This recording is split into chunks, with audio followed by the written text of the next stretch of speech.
dan tindak pidana keuangan telah terjadi. Saya mendengar masyarakat bawah yang tertipu dan terjerat bunga tinggi oleh pinjaman online yang ditekan dengan berbagai cara untuk mengembalikan pinjamannya. Oleh karena itu, perkembangan yang cepat ini harus dijaga, harus dikawal, dan sekaligus difasilitasi untuk tumbuh secara sehat untuk perekonomian masyarakat kita. Jika kita kawal secara cepat dan tepat, Indonesia memiliki potensi besar untuk menjadi raksasa digital setelah China dan India. Ya, Presiden Joko Widodo menajamkan mata pada tumpukan masalah yang ditimbulkan oleh pinjaman online. Mulai dari bunga yang amat tinggi, merasa ditipu. Gentingnya menurut pidato Presiden, masalah ini terjadi pada masyarakat lapisan bawah. Kami memakai data Yayasan Lembaga Konsumen Indonesia. Dari 100 aduan yang masuk, 15%-nya adalah tentang pinjol. Jika dibedah lagi, 68 diantaranya pinjol ilegal dan yang legal juga lumayan tinggi sampai 31%. Kalau yang legal saja dikeluhkan, ya wajar saja yang ilegal patut dicurigai. Keluhan banyak, artinya jumlah kredit juga besar. Biarkan data Otoritas Jasa Keuangan yang menjawab. Trennya selama pandemi, penyaluran pinjol dari lembaga legal atau sah memang naik. Data terakhir adalah Agustus dengan nilai 22,1 triliun rupiah. Naiknya signifikan, bisa sekitar 1 triliun tiap bulan dari posisi Mei 2021. Bisa dibilang, pandemi banyak melahirkan utang-utang baru. Kepepet hal baru yang butuh uang serba kilat. Mungkin. Dari banyak liputan korban pinjol, mereka kepepet berutang terdesak kebutuhan hidup. Meski tahu nasib setelah utang bakal bagaimana, toh mereka tak ada pilihan. Kita bedah secara gender. Siapa lebih besar berutang lewat pinjol? Dari total 22,1 triliun, laki-laki punya kredit 10,68 triliun. Sedangkan perempuan lebih besar dengan nilai 11,45 triliun rupiah. Ini kita bicara data yang legal, fintech yang terdaftar di OJK. Apakah hal yang sama juga transaksi fintech ilegal juga dibuka? Bagaimana dengan tren masalah pinjol? Satgas Waspada Investasi OJK 2021 mencatat, sampai Agustus lalu jumlah aduan yang masuk mencapai 7.128 kali. Sedangkan data Kominfo, sampai 10 Oktober kemarin, jumlah Techfin ilegal yang sudah diblokir sejak tahun 2018 mencapai 4.873 situs dan aplikasi. Ingat tadi data YLKI kan yang diadukan bukan hanya ilegal, tapi juga legal. Artinya memang ada yang perlu diperbaiki sistemnya atau sampai aturan main di bisnisnya. Jangan sampai merugikan debitur atau nasabah. Pinjol sudah banyak bikin benjol masyarakat yang terjerat. Mengapa kemudahan mendapat utang justru berakhir dengan sejarah yang berulang pada cerita pilu kepayahan mengumpulkan cicilan? Jerat pinjol, pikir matang sebelum berutang. Bisnis Talk tak pernah setengah-setengah menjadi rujukan pembuat kebijakan, dunia usaha sampai kesejahteraan individu. Saya, Magister Tarigan.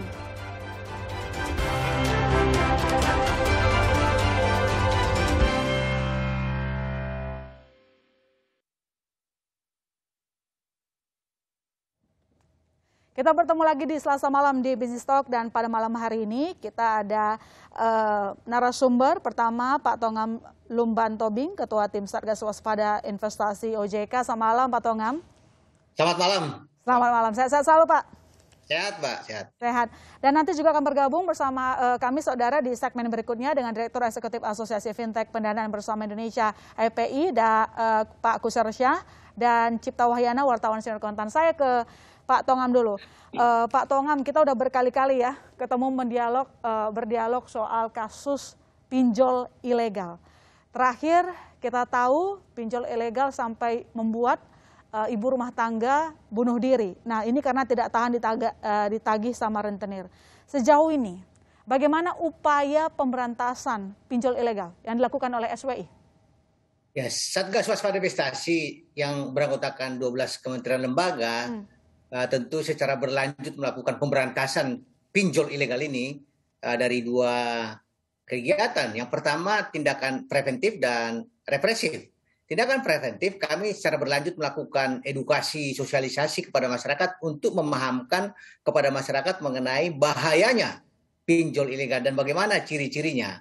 Dan juga kami melakukan respon terhadap pengaduan masyarakat agar masyarakat bisa memahami mengenai bagaimana mereka harus menyikapi apabila terlanjur akses kepada pinjol ilegal.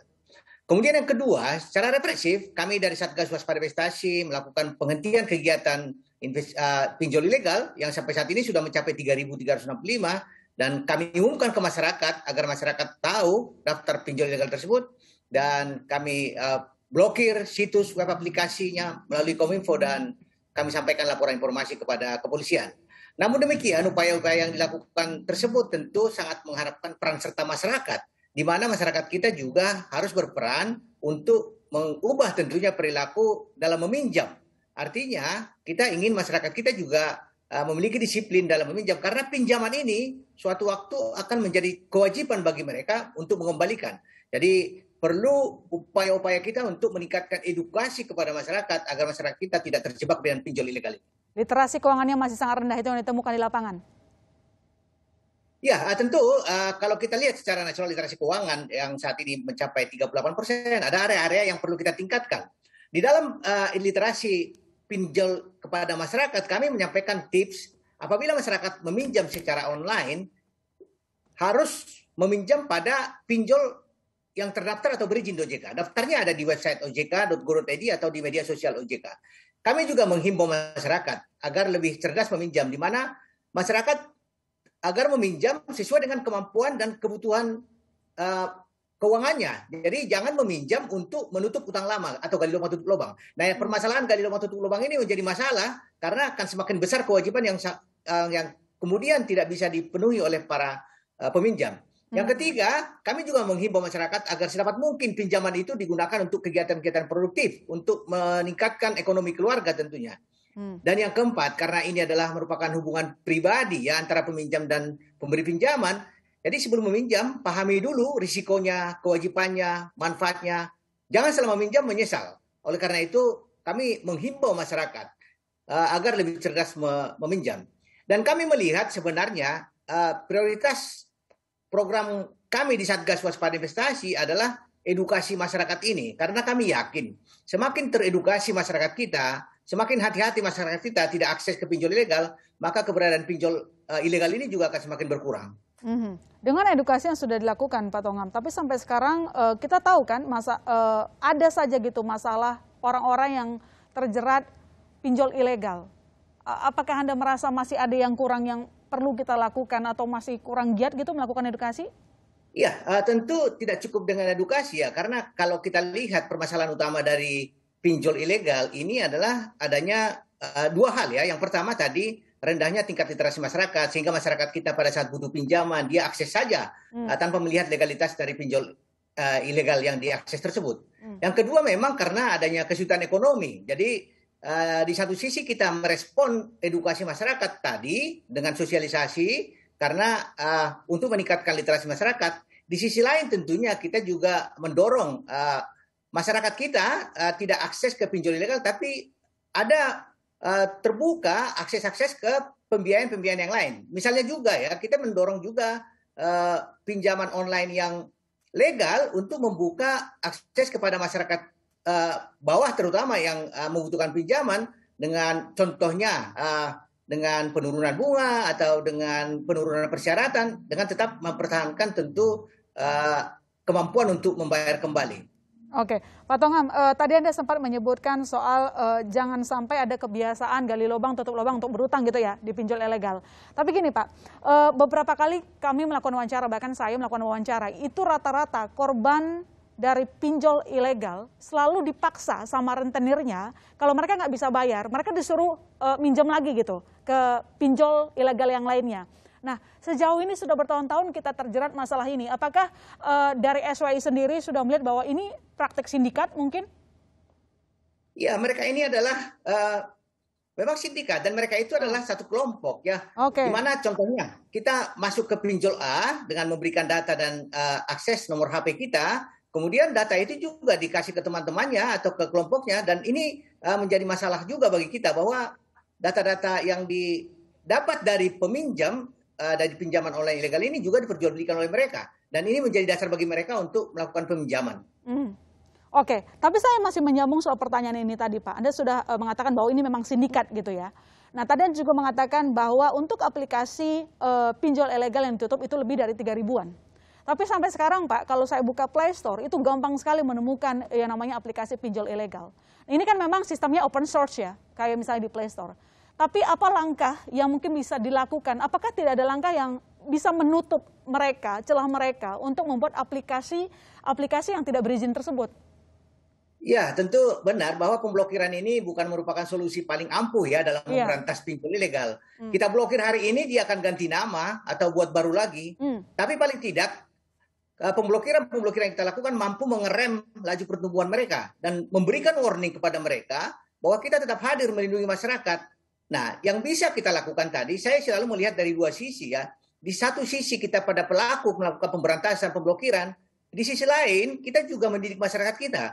Karena apa? Ini berat supply demand tentunya. Supply-nya itu ada karena demand-nya ada. Oleh karena itu kita lebih pengaruhi demand-nya dengan mengedukasi masyarakat.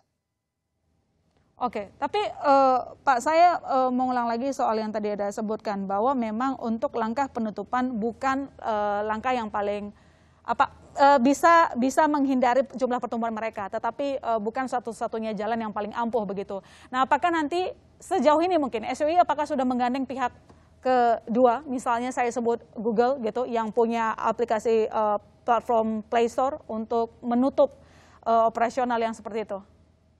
Ya, kami juga sudah koordinasi dengan Google. Oke, kata mereka gimana, Pak?